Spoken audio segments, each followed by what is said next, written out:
Okay guys, so you're here to see the top 5 reasons why keto stops working. If that's why you're here. Okay guys, so we're looking at the top 5 things that are going to cause issues to your keto diet. Now, these can be varied, and in fact there can be a whole myriad of things that are going to stop you from being in ketosis. So you have to understand the main points. Now, you'll find that there are probably overall maybe 20 things that are going to stop you, and you can probably go into loads of detail and you'll find there are hundreds of things that are going to cause issues. So we've got another top 5 here for you to understand what is causing a problem and the reason for it on ketosis. Okay guys, so let's have a look at number 1.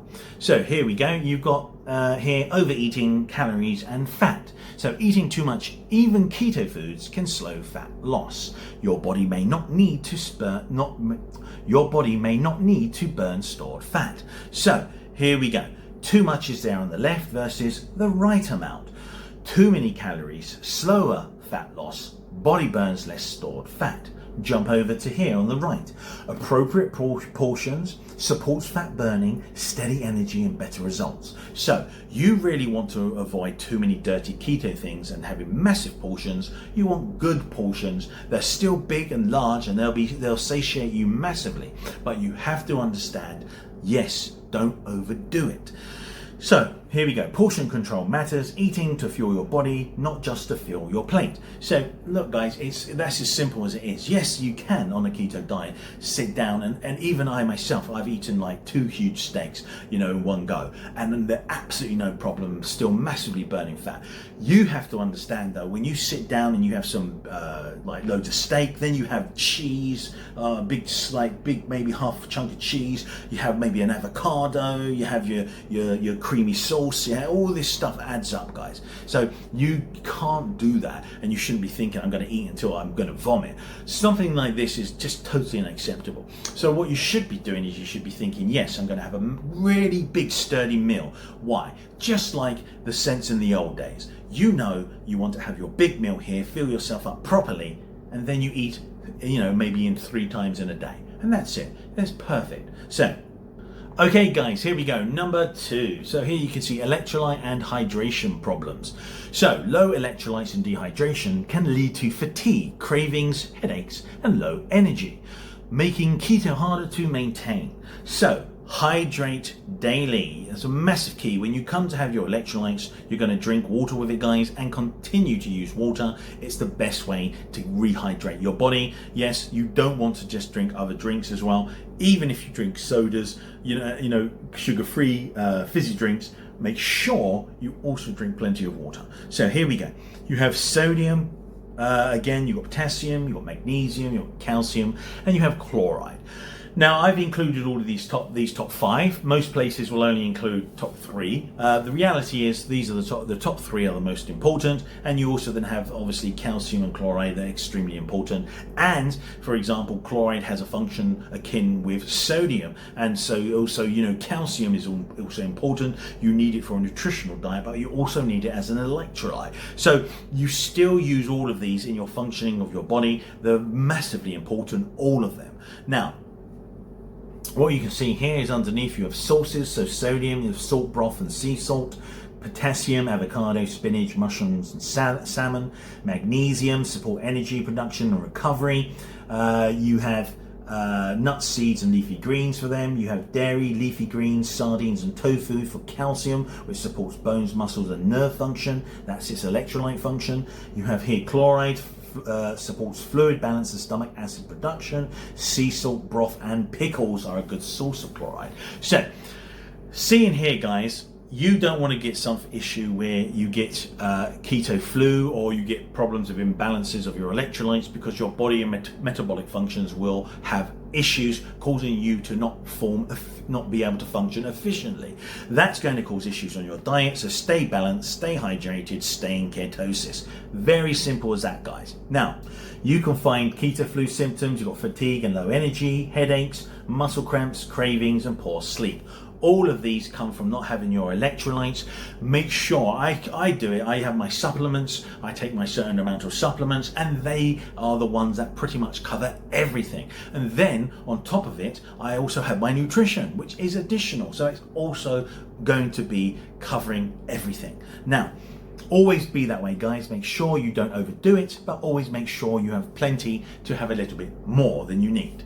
So here we go. Number 3, keto junk foods. So may sabotage your results. Many processed keto snacks, bars, desserts, and sweeteners may contain hidden carbs, excess calories, questionable ingredients. These can slow fat loss and kick you out of ketosis. So what you need to understand is you need to look out for certain things that are going to cause issues to you. For example, look out for hidden sugars, starches, and fillers. Have a look out for polyols or sugar alcohols like maltitol. They're going to cause issues to you. Sorbitol and xylitol. Look for those guys. Okay, so you've got artificial ingredients and additives. They can cause issues, and high calorie keto treats can stall fat loss. So be careful, guys. Now, you can see over here you have all those keto lovely junk foods or dirty keto. Avoid those. Have the ones on the bottom there. You can see here, choose real whole foods instead. Yes, you can have fantastic, little bits of treats on your keto diet. You can have blueberries, raspberries, strawberries, bit of cream, delicious. You've got obviously loads of other little things where they're much better and more conducive for you, not just for burning fat, not just for nutrients, but for overall health. Okay guys, so number 4, you can see here, chronic stress can raise cortisol levels, which may increase cravings, raise blood sugar, and slow fat loss on keto. So how does that work? So stress is an issue because when you get stressed, you release the stress hormone cortisol. Now cortisol, that functions, and that's going to then move around, and it's going to cause a whole host of problems on your metabolic pathways. So what happens usually is with cortisol you spike blood sugar, and you end up raising obviously insulin. What does insulin do? It tells your body to store fat, not to burn it. So big issues there, guys. Now in this instance, cortisol is not wanted. You do need cortisol, for example, when you need your fight or flight response. You need to get out of somewhere. You need to be alert. You need to get access to burn energy.